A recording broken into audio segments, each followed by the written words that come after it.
Let's get silly! Hello everyone! Hi y'all! Welcome to the mustacheandthebeard.com, Two Grey Geeks. Changing the world one post at a time! Today, my name is Louis Matos. I am the mustache. I'm here with my buddy, my PIC, my partner in crime.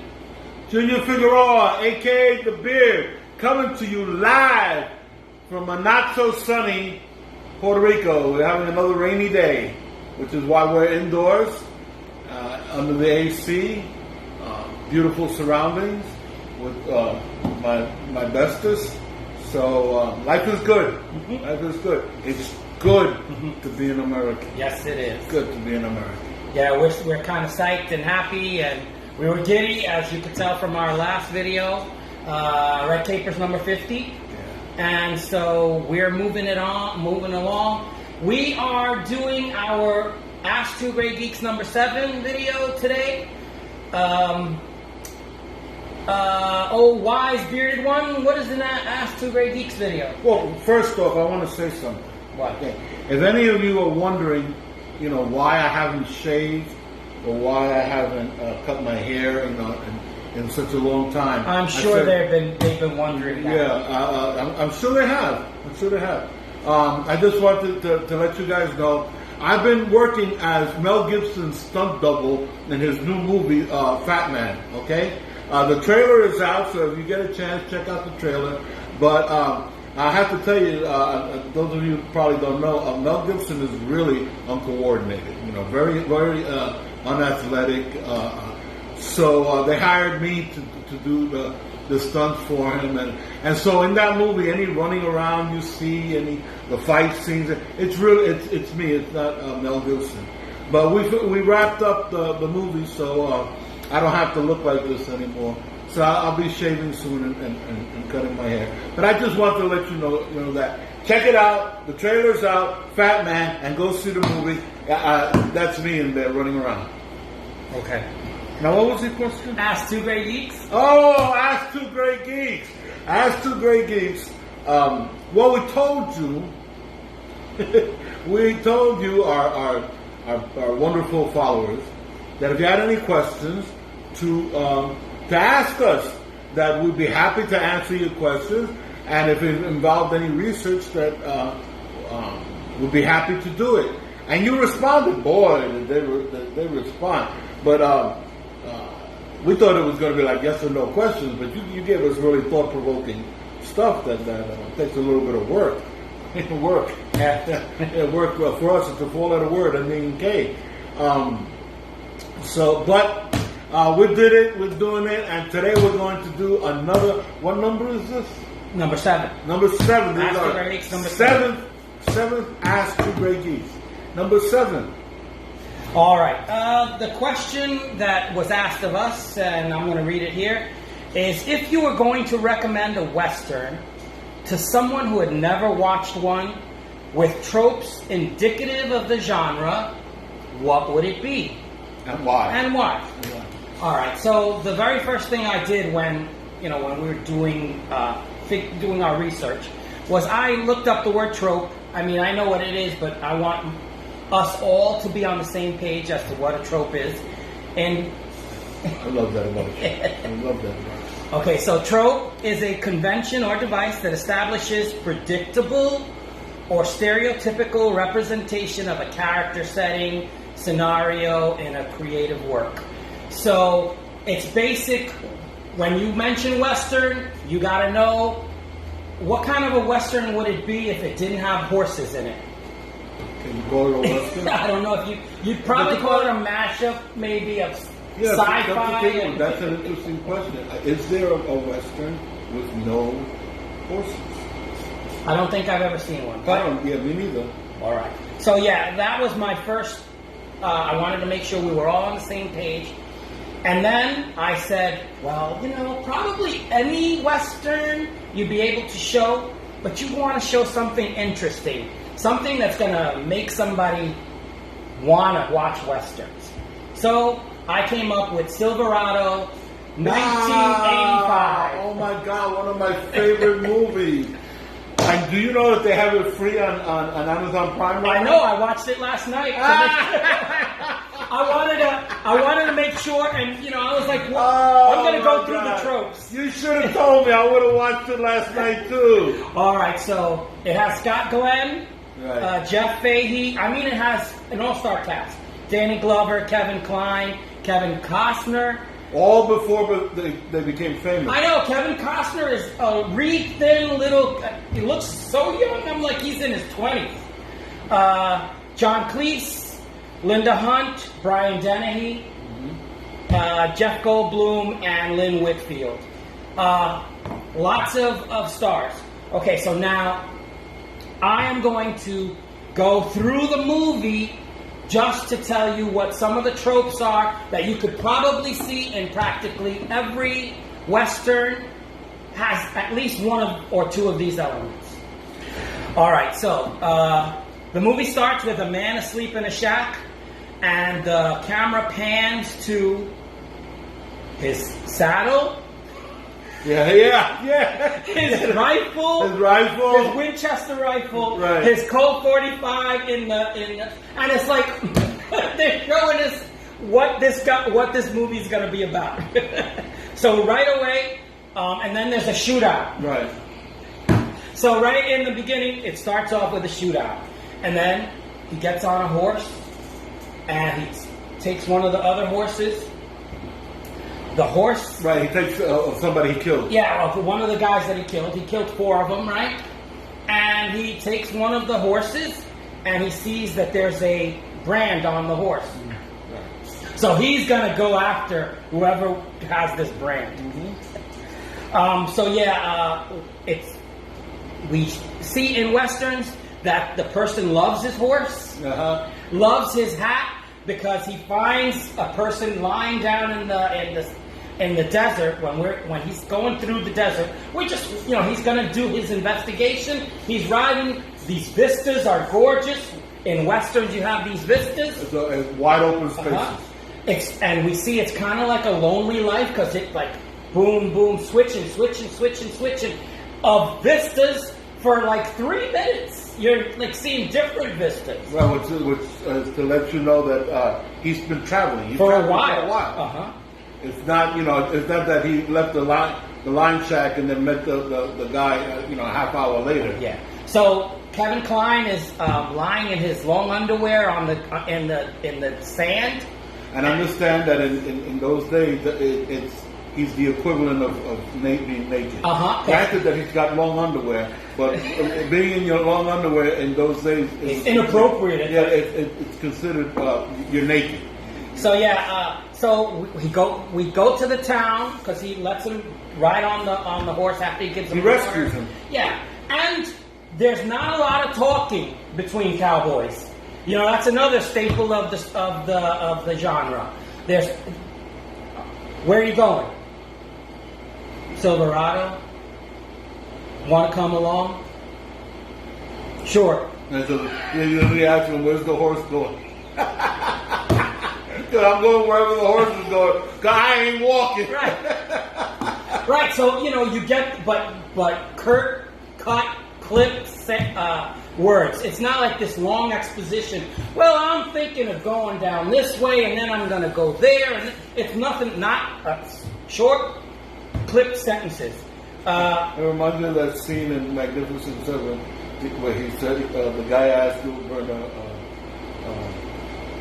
"Where you going?" And he goes like that, and he's like, "Where you been?" And he goes like that. Okay. There's not a lot of talking in these movies. No. They get to the town, and there's gonna be a hanging. There's a jailbreak. Yeah, those are staples. The hanging. Scott Glenn's brother. Scott Glenn's brother, played by Kevin Costner. So that you can hang his brother. Yeah. Even if he did what you're hanging him for, you can't. So there's a jailbreak. There's a chase. A posse. The posse is also part of the. And the bad guys can't shoot straight. But Danny Glover can. Okay. And not only that, you never have to load your gun either. No. It's a 6-gun, but you could shoot 35 bullets with the 6 gun. 6 gun means 60 bullets. Absolutely. All right. And then. But it's funny. It's funny because they can't. They can't shoot to save their life, right? But Danny Glover, because of his shooting from a distance with his rifle, he stops the posse. The homesteaders. Homestead, yeah, again, homesteaders. Yeah, the cattlemen. Yes, they're headed to Silverado. They pay for an escort, and the escort betrays them. Then you have hired guns. You got a stampede. You have Saloon. Dance Hall Girl. And Madam Stella. So you have the Madam, and the good-hearted Madam. Linda Hunt. Oh my God, I love Linda Hunt. Yes. You have covered wagons crossing a river. The land baron. You have a vengeance trail. A vengeance trail is. They give you a reason to want to have revenge. Right. And actually, there's 2. Yes, there are. And the thing is that I think every one of them has their own vengeance trail. 4. All 4 of them. All 4 of them. Well, because it starts out, Scott Glenn, because him and Kevin Costner are brothers, they start out with the same vengeance trail. But you're right, because then what happens with the girl? And Jeff Fahey, Kevin Costner gets his own vengeance trail. Then what happens with the sister and Jeff Goldblum, Danny Glover gets his vengeance trail. And then what happens with Linda Hunt and Brian Dennehy, Kevin Kline gets his own vengeance trail. Right, so you have the vengeance trail is typical of the genre. You have a square dance crashed by ranchers. Yes. You have the sheriff and the land baron that are together. Right. The bad guys. The crooked sheriff. And the bad guys in a Western are bad. There's no question of that. They're they give money to the orphanage. No. They make them as vile. They kick dogs. Yeah. They rape women. I mean, so yeah. They beat up their mothers. Yeah. And finally, there's a gunfight. The one that they're standing there. Yeah. And there's a gunfight, a shootout, and then they ride off to the sunset. Literally. Yes, literally. It's a literal ride off to the sunset. So that is my answer to what you should watch. If you've never seen a Western, this is the movie. I agree with you 100%. 100%. One of my favorite movies. Absolutely one of my favorite Westerns. And it's on Amazon Prime right now. Right now, free. And I watched it last night to go back to it. I was like, I think this would answer it. So now it's your turn. You should have told me. I would have watched it last night also. Okay, my turn. I chose Stagecoach. Okay. Right, by the John Wayne. Because let me tell you something. This movie is so popular. It's been remade, and I've seen it with Chris Christopherson. I've seen it with I forgot that guy's name. Alex Cord. right? So Stagecoach, the original with John Wayne. Mm-hmm. Of course, it's a Western. It's set in the Old West.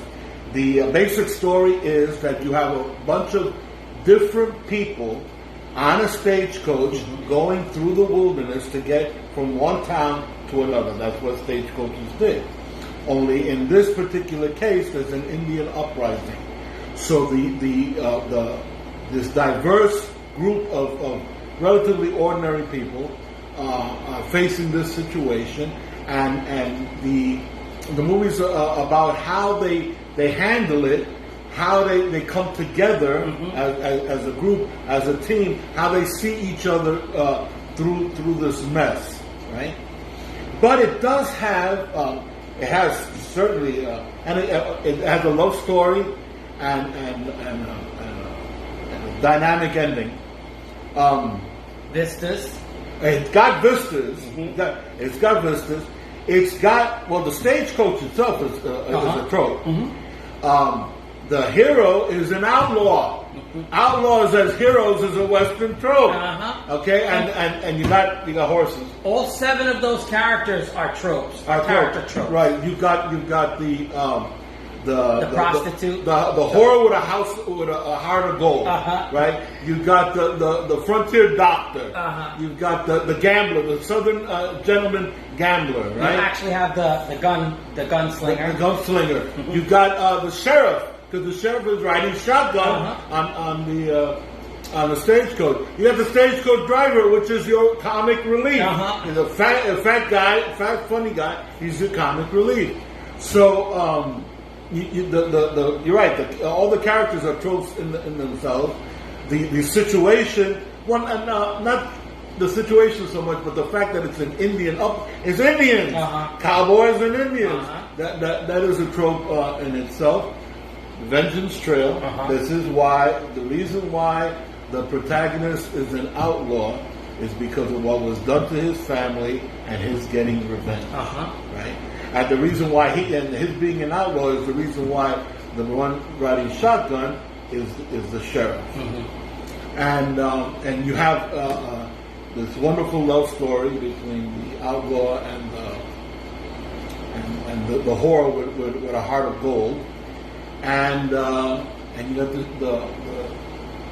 the doctor that tries to redeem himself from being all and you got the evil banker, right? Because bankers, starting with what Simon Legree, back in the silent movie, the evil banker, and at the end, when they finally make it to town, we have our saloon, and you also have your gunfight, right? And guess what? They also ride off into the sunset. They ride off into the sunset at the end. Incredible. Love this movie. Highly recommended. I highly recommend it. John Wayne. And I'm talking about a young. This is the movie that made John Wayne a star. Okay? So we're looking at John Wayne as a kid. He's in his 20s. Beautiful. Lovely movie. You just got to get past the fact that it's black and white. That's it. Black and white and a little grainy. Well, although they may have. They might have better copies. They might have better copies. You may find a better copy. But I highly recommend it, and I think it's a perfect movie to introduce someone who's never seen a Western. I agree. Which is an incredible concept. But I guess you could if you're thinking globally. I guess there may be people who have never seen a Western. I think it like Silverado, I think it's the perfect movie to introduce someone to the Western genre. I thought it was a really good movie that you chose. We're going to be talking about it a little later as well in a couple of weeks. That's right. And so, I think we've answered the question. If you were going to recommend a Western to someone who had never watched one with tropes indicative of the genre, what would it be? Your answer was Stagecoach. Mine was Silverado. Both are excellent movies. Matter of fact, I think that although it doesn't qualify now because it's too recent a movie, I think someday Silverado would be considered a classic. Oh, really? I think so. Yeah. Kevin Costner was riding that horse without touching the reins. He's Yes. shooting, Yes. and he's riding it, and it's like, he's a rider. You could tell he's a rider. And because we saw Black Shield of Falwood, we understand how he controlled the Yep. horse. You With control his knees. with your knees. Uh-huh. You control the horse with your knees. But you're right, because he's a two-gun. The others are using one gun. He's two gun, so he's got a gun in each hand. Yeah, you're right. I hadn't thought about that. Yeah. So watch, and he's teaching his nephew every time how to jump onto a horse. He's a horseman. Clearly, he is. Without if it wasn't him being an actor, he could still ride that horse. You know what I found interesting about Silverado also is that all the villains, because you have 4 heroes. Yes. So you have to have at least one villain For each one. for each hero, right? So that at the end they can take out the respective bad guy and we can love it. But what I found interesting is the casting. Every one of the bad guys is usually a good guy. Brian Dennehy has been a hero. Jeff Goldblum, Jeff Fahey. They've all been heroes, except in this movie, they were cast as villains. I find that so interesting because you don't automatically, because of that casting, you don't automatically get that they're bad guys the minute that they're introduced. No. When Brian Dennehy steps on stage, you don't know he's the sheriff. You don't automatically get that he's a bad guy. Yeah. When Jeff Goldblum introduces himself as a gambler, you don't get automatically that he's a bad guy. And I think it's because we're so used to seeing them as good guys that they could be good guys. They kept the suspense going in that way. I think it was brilliant casting. I think it was a good idea. All right, so we're to the end. Right. So at the last. So, is there a wise missive, a Western type motif? No, I don't have a Western. Oh, okay. Well, but it's one that's in general. Okay. Okay. Okay, everyone, silent. Winston Churchill once said, he said, "You have enemies? Good. That means that at some time you stood up for something." And so what I want to leave you with is, stand for something or you'll fall for anything. With that having been said, if this is your first time watching a Mustache and the Beard video, congratulations. thank you for finding us. But I would also say that please, if you haven't subscribed, please subscribe. Yes.